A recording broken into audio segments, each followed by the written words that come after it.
Welcome back to It Takes Two. So there you go. Let's follow these wooden dolls. Okay. So last part happened. All right. Yeah, Let's try not to repeat ourselves. Let's try to focus on what's happening We now. dedicated enough time about that. We ranted enough. Yeah. I'm going to try and wash the bad taste out of my mouth. We ranted so much, but Deji's still unavailable right now. We already had an entirely 20 minutes post part to rant about this. Let's just keep going. Which was warranted, but yes. No, I'm not saying it was. I'm not saying it wasn't. I know, but if we keep doing that throughout the rest of the game. Anyway, just so we don't actually have to regardless, spend instead time to lampshade just the fact. So, in what way, Pedro, instead the level design accommodates your new powers? Well, you'll see too. Hold on. Oh yeah, that's right. We haven't seen these powers in action yet. We just saw a glimpse right at the beginning of this part. There you go. So basically, there you go. You're about to see one example too. Hold on. I actually forgot how long it takes for us to figure this out. Because basically, Clone.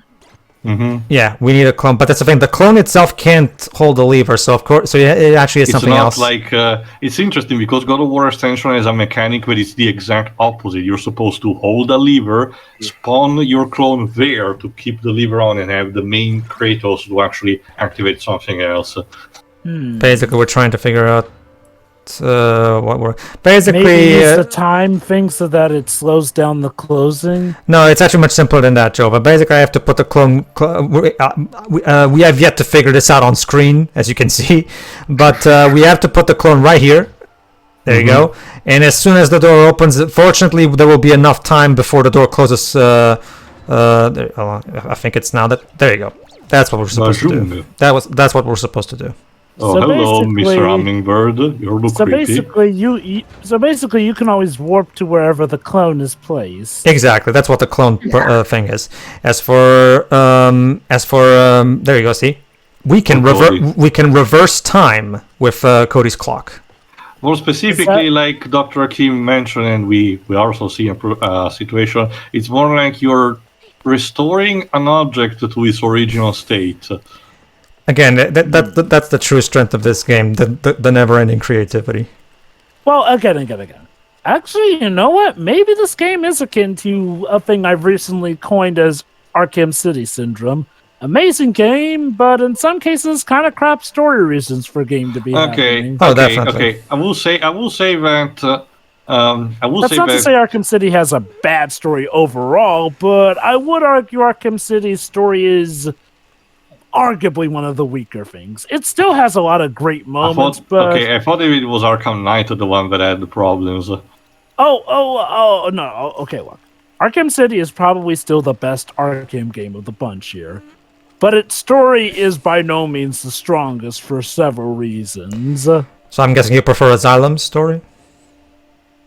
I actually like Asylum and Origin Stories as like the two better stories of the four.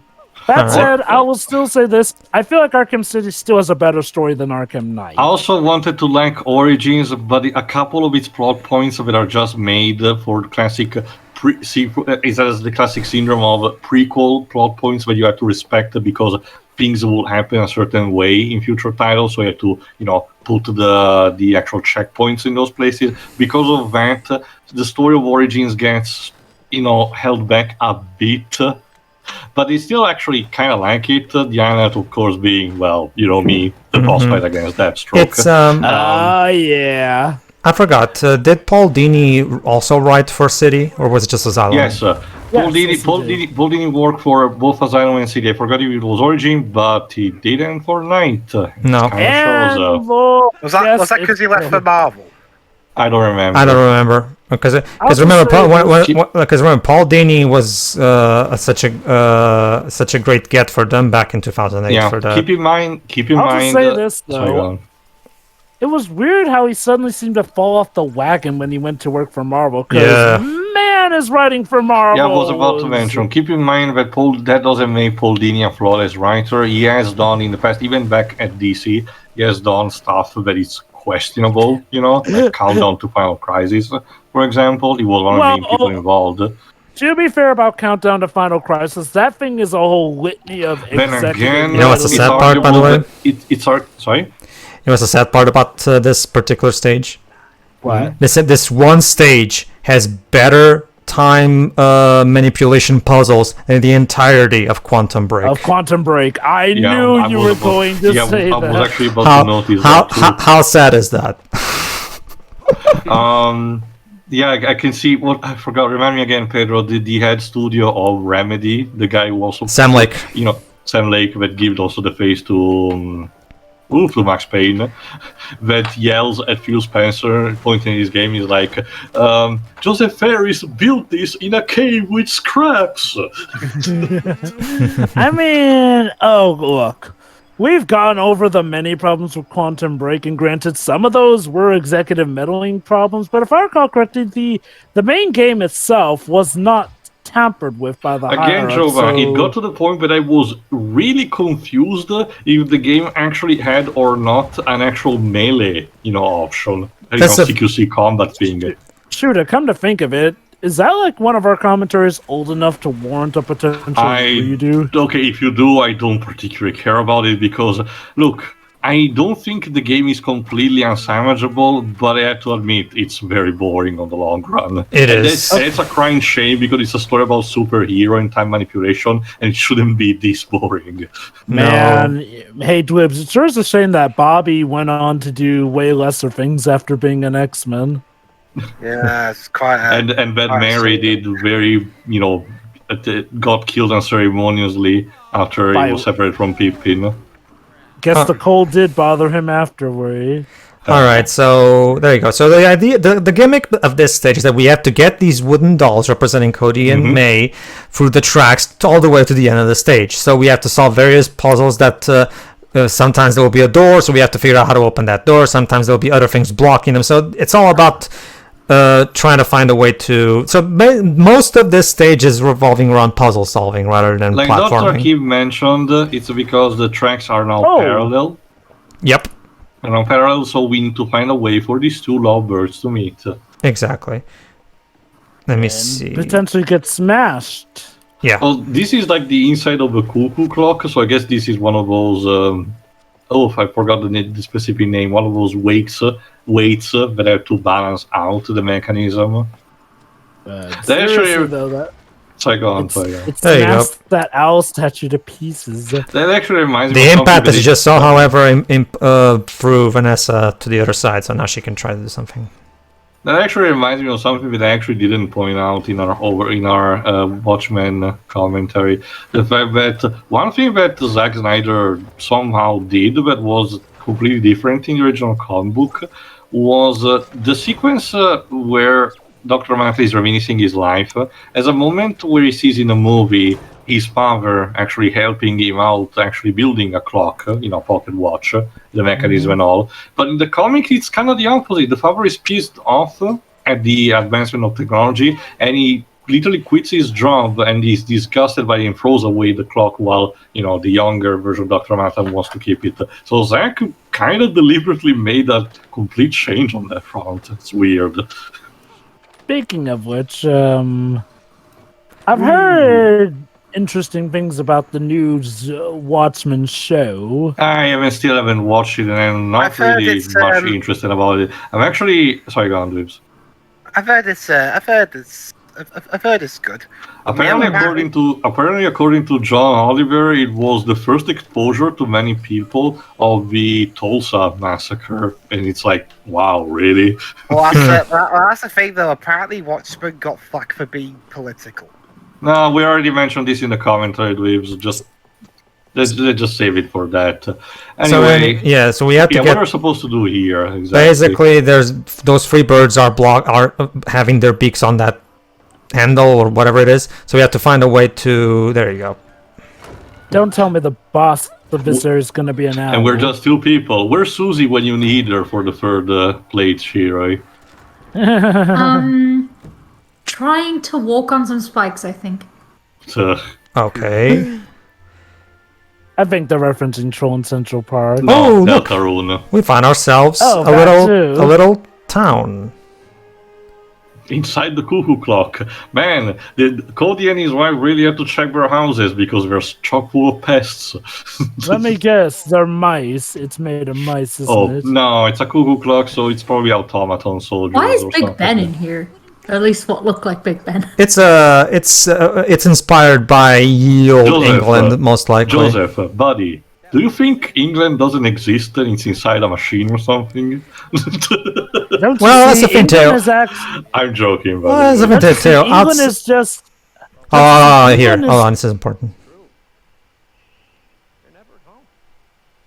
Cody, do you really think I'm choosing to be away from home?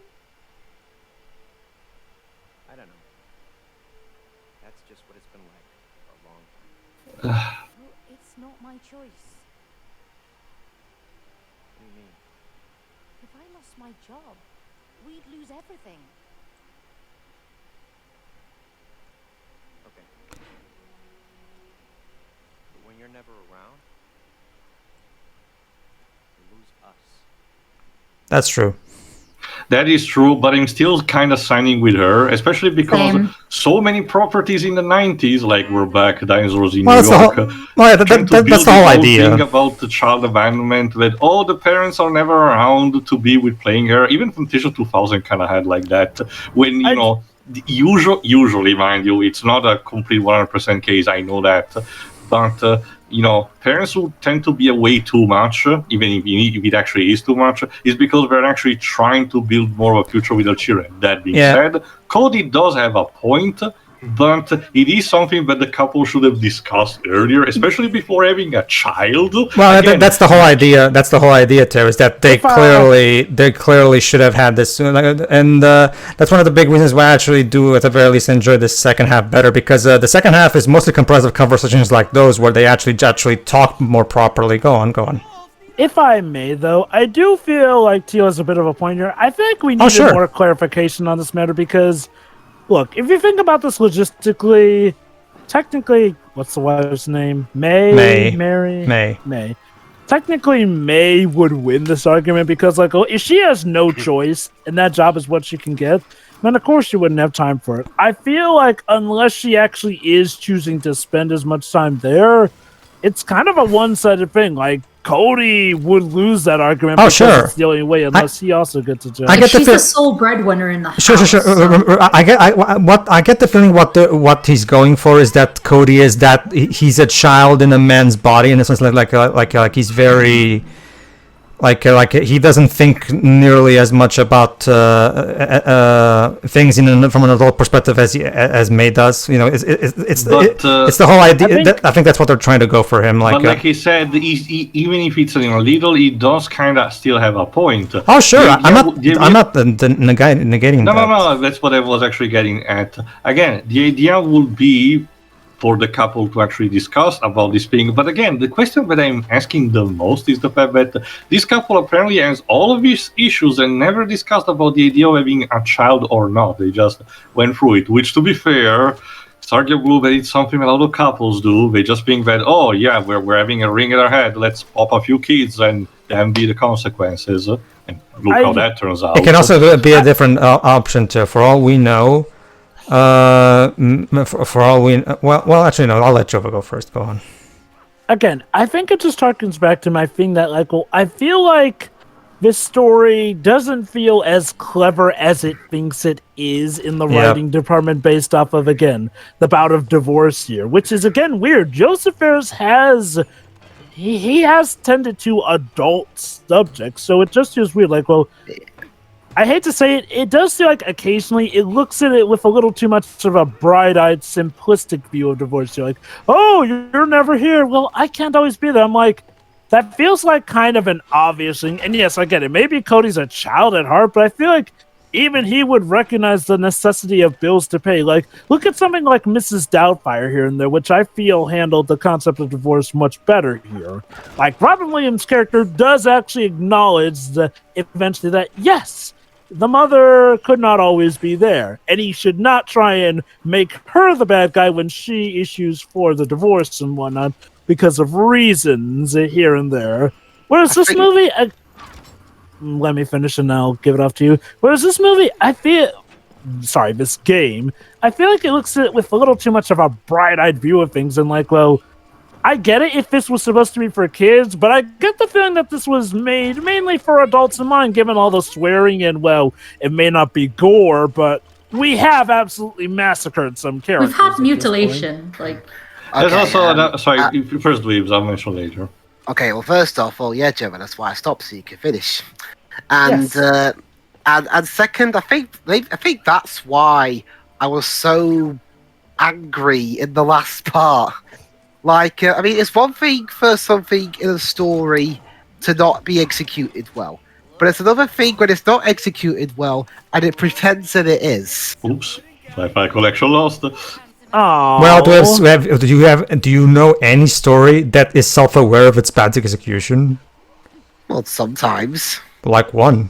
Like what? Or maybe that bit in that bit in Deadpool 2, for example, where if that acknowledges lazy writing. Well, that's not the same thing. That's a self-aware colony. I'm talking about like what would be a serious story that has bad execution and somehow the writer is aware of it. If the writer was aware of it, there probably wouldn't be bad execution. That's the problem. Freddy got fingered.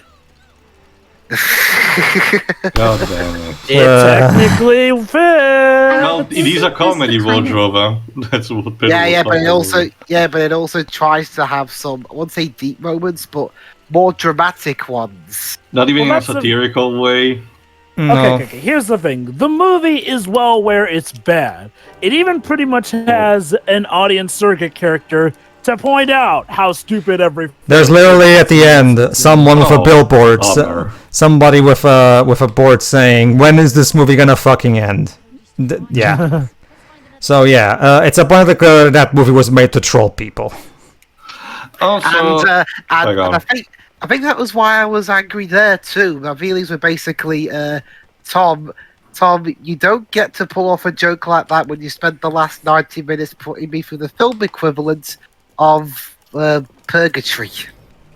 Yeah, needless love to what say they to did you, with the Dwibs movie. was not the biggest fan of Fred. I rendered the thing, Job, I know. But, hold on. Wow, Big Ben is big as ever. Mm-hmm. Oh, hello there. You have to collaborate. Of course, tackle the small towers and then you can... Yeah, we need to get back to our real bodies as soon as possible. Like, seriously, if we don't wake up, I thought it's going to be given to Doctor, child you protective surely services. would help if you didn't speak in riddles.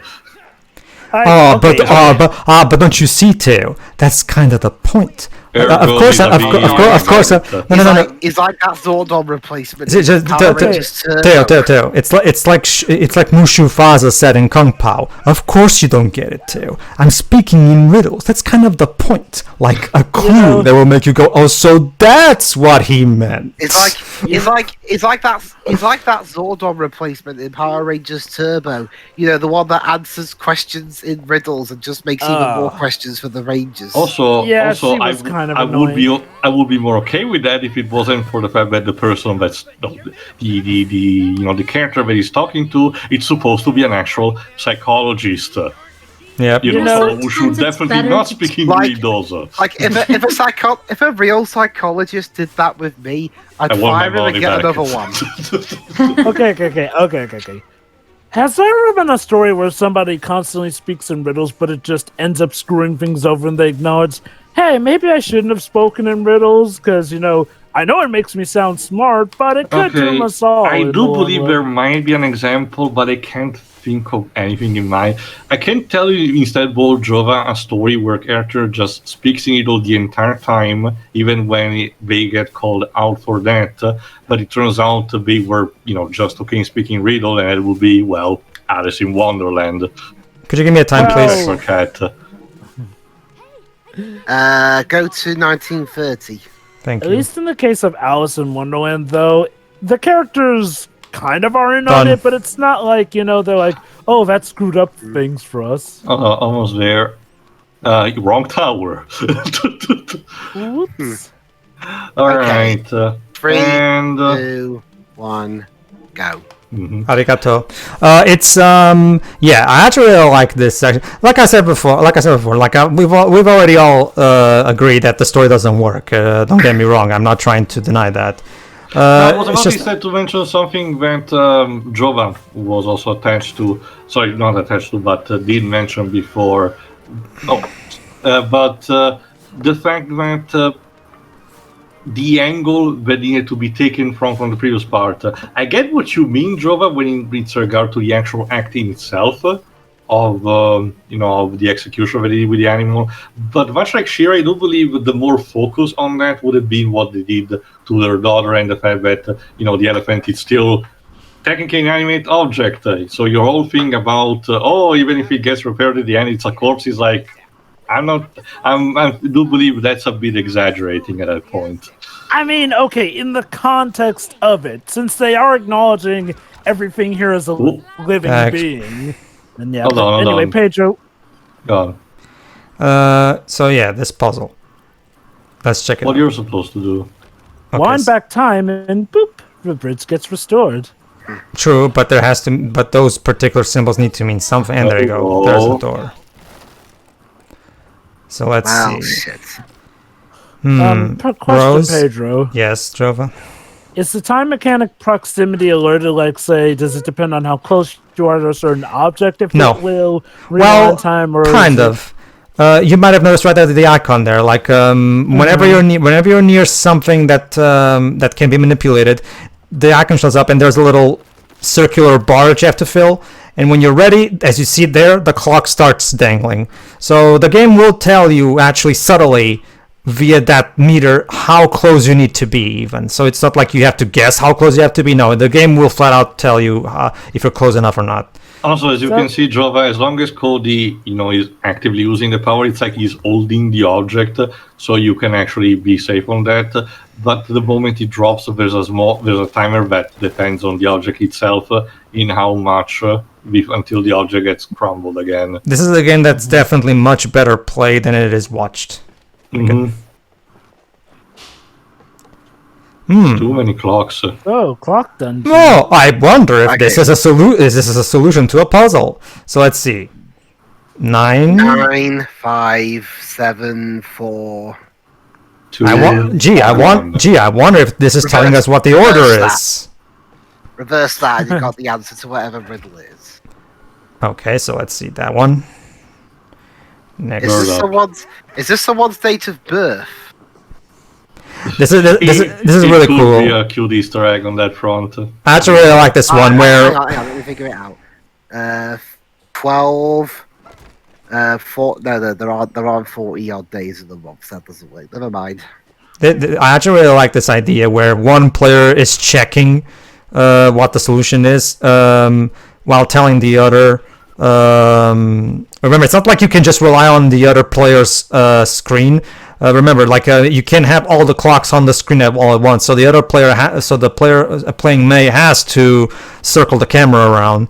So it's more effort that that initial puzzle in BioShock Infinite. Whereas Booker literally pull out the solution and staring in front of it, and the game still pretends you that it's supposed to be a challenge. Oh no, definitely. Like pretty much everything regarding the gameplay of this game is top notch. Like it's just that's the primary reason why I love the game, really, because the game is a lot of fun to play. I can tell you that. I wonder, well, the order is kind of screwed up a bit because after 1, 2, and 4 for some reason. Maybe we screwed it up, yeah. I get the feeling that you're supposed to do it based off of the times. You're like, well, obviously the one that's earliest. Remember, they, from left to right, they literally go 1 o'clock, 2 o'clock, 4 o'clock, 7 o'clock, then 5 o'clock. So basically, that thing Alright, me up. you're supposed to go in the order where the actual time goes. Exactly. Basically, I didn't get it. Did you notice the game? We got tricked because the game intentionally put the 5 right in there near the end to make sure we didn't. Because remember, it has that pattern where there's 1, then 2, and then it changes to 4, and then 7, and only then it's 5. So yeah, the game does actually absolutely bamboozled. I actually thought it had to do something with the time from the get-go. Like, obviously, the pictures would be there, but I knew that the time had to play a factor. Watch so out, I figured it would have to they be can a actually matter make of the whole time. thing combust because a cuckoo clock is... Oh shit. I You were didn't mean saying? it. Well done, Gio. Well done. Fireflies are not evil. Why do medias keep portraying them as pyromaniacs?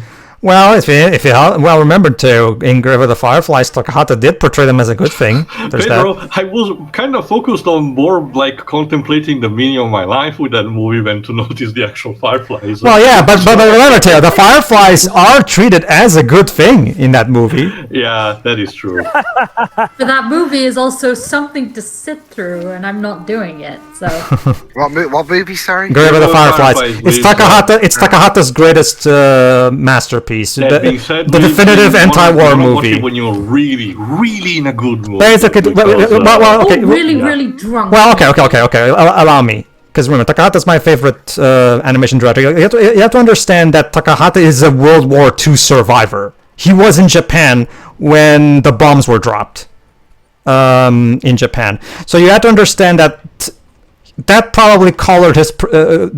that's mainly what makes that movie the way it is. Because he saw shit that we cannot even possibly fathom during his childhood. What are those even? A triangle that's green. A color-coded puzzle. A circle that it's red.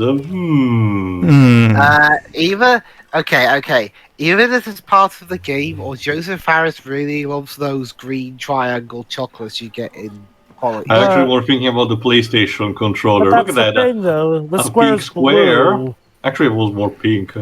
I think it's... Is It it? looks blue. Okay, this one is blue. It's weird. But yeah, remember, like unlike us, who unfortunately never went through that shit. Like, remember, Takahata lost loved ones, and he himself saw all the terrible horribleness that happened to Japan during World War II, specifically after the bombs were dropped. So you have to understand that when Takahata portrays those events in that movie, he portrays them accurately, honestly, with all the horribleness that goes with it, because he wanted to portray those events exactly like they were without sugarcoating anything. So yeah, if you were going to watch that movie, you had to be prepared for the horrible things that Japanese people went through during that time. And I will argue that's the best way to go about it. Sugarcoating it would have been a massive disservice to the people who lost their lives during that. But if I remember correctly, because it is indeed been a bit since I watched the movie, unlike what Frank Miller did with the equivalent of the trauma that he actually faced through, Takahata didn't exactly depict the Americans, as in a offensive, misinterpreted way. It was exactly what the time showcased, what the time of the period showcased, and nothing more. And even then too, okay, let me put it this way. I'll make an argument about that. Even if he did have at any point in that movie one of the characters. See, the square is blue. Let me put it this way too. Even if for whatever reason Takahata did have a moment in that movie where one of the characters badmouths the Americans, I will argue it would have been okay. It's not necessarily that the writer thinks that. It's more so that it would have been. I will argue it would have been important. Because are you honestly going? Because I can probably imagine. That, Pedro. I mean more in a sense. Remember the ways Holy Terror portrays people from the Middle East and everything. Sure. The equivalent. Sure. Because I will argue in Grave of the Fireflies, it would have made sense for at least one of the characters to actually, obviously when that happens, obviously the Japanese are not exactly dying of love for the Americans at that point. No. Even in general, like some kind of anti-American sentiment will always be present in some kind of fashion, despite everything, but not in the same way. In the same equivalent way that people like Frank Miller do in regards to people from the Middle East after the events of 9/11. I mean, there are plenty of people that have made anti-war movies. Like, for example, my second favorite is actually Past the Glory by Kubrick. Kubrick is not a war survivor. Takahata is. So there's no one better than Takahata to make a movie about that topic. Okay, this is something that you guys haven't seen yet, and sure, probably will not. But this section is kind of reminding me a bit in terms of control and everything of the Legends of Ga'Hoole. The video game, actually, yes. The way you control the bird, grab the objects, and throw it kind of like a bomb, it's almost identical, actually. For the Joseph record, Ferris got some inspiration from that game. Who he might have knows? played it. Yeah, that that's what's game was good. actually developed by Chrome Studios, an That- Australian. That's team. one of And the. from what you've told, it's not a bad game. You It's- will be able to see for yourselves in due time. That's what I love actually about when it comes to playing the game. Like the passionate references are proudly on display, and it gives the game a really strong charm when you're playing it. Really, like it's just like again, like I said, literally everything outside of the story itself is top notch. So that's the sad part. Yeah, if this game had a better story, it would have easily been Game of the Year for me. Again, what makes it real frustrating is that again we've seen that Joseph Ferris can do amazing stuff with the story. Well, I guess I'm going to give him the benefit of the doubt and say that this was just a misstep because missteps happen. Whatever, And you know. what? And you know what? To be fair, well, I'm not really digging the story. It's not okay. It's not a Lightning Returns case where the story is bad enough to, sort of cancel out any other enjoyment I get from it. See, the reason The I don't. story isn't 100% terrible. See, the reason I'm so harsh. Sorry, the go game, ahead. if you actually played it for yourselves, you and your significant one, it does actually. I can definitely see the fact that it gives you enough vibe to actually keep going despite everything. Not to mention. Oh. Okay, that's actually accurate because me and Vanessa had that kind of banter all the time. So.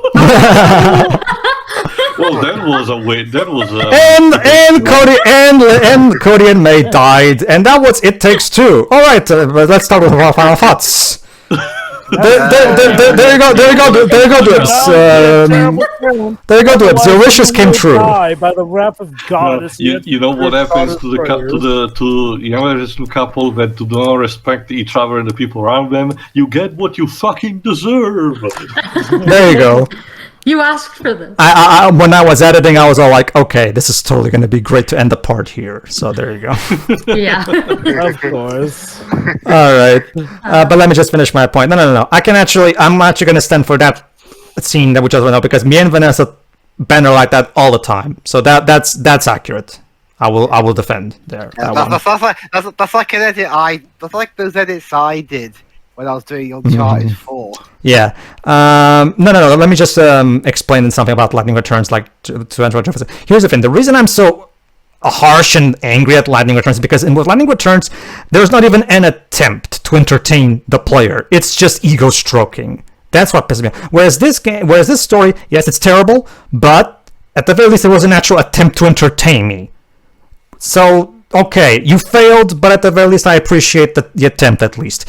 With Lightning Returns, he's not even trying to make something enjoyable. He just wants to wonk off to his waifu. That's and I all. want to remind that gameplay-wise, it's not even a game made specifically probably for Pac-Man Design fans, considering it's more similar to Valkyrie Profile. Mm-hmm. That's because to me, that's the word. Like I will argue that's even worse than a story that thinks it's good, but it's actually not. A story that's not even trying. That it's more interested in its own agenda rather than actually entertaining the audience. But all right, that's it for me. So see you for the next part. See ya. See ya. Yeah.